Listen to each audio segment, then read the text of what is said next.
So I'm John. I'm the CEO of Pilot AI.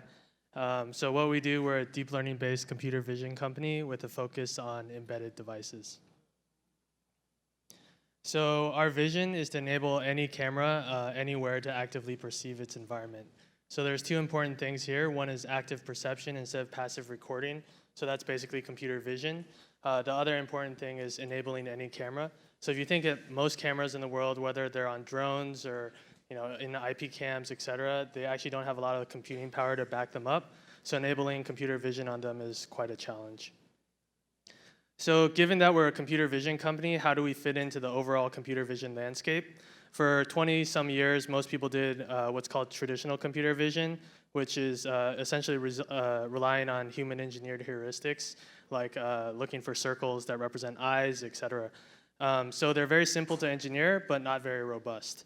So starting in early 2000, deep learning really started to take off. The real advantage is it automatically learns these features, which leads to a sharp increase in accuracy and robustness.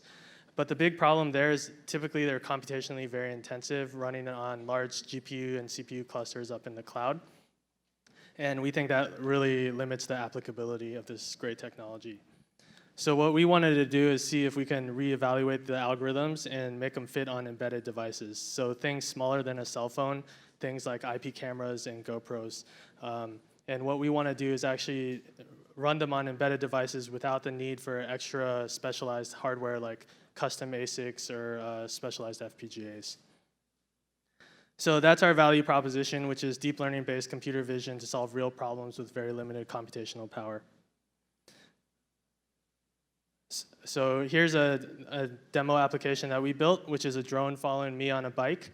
But unlike every other drone follow me, we're not using a GPS-based sensor or tracker or anything like that. It's just using the camera that's on the drone itself. And you'll notice it's not following my face or the back of my head or anything like that. It's following me as a person. But there's actually lots of other applications besides just drones. Drones is just a starting point for us. To give a sense of where we are as a company, we started back in September, built out our first drone demo in 2 months. And 3 months ago, we signed our first commercial partnership.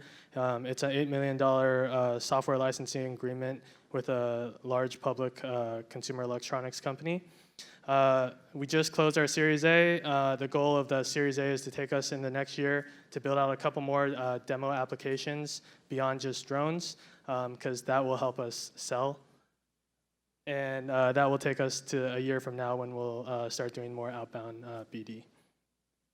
So why we're here today, since we're a software licensing company, our money comes from strategic partnerships with other vendors, so we're always looking for good strategic partners. Thanks.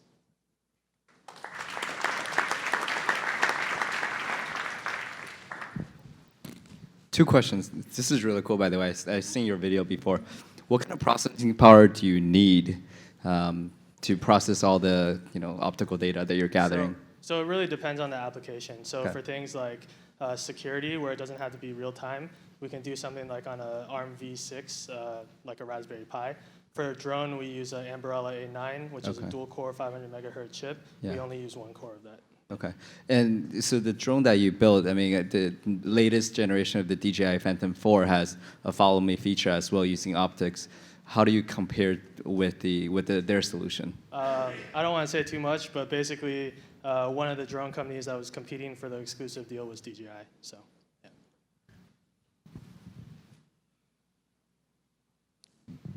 Thank you very much. All right, thank you very much.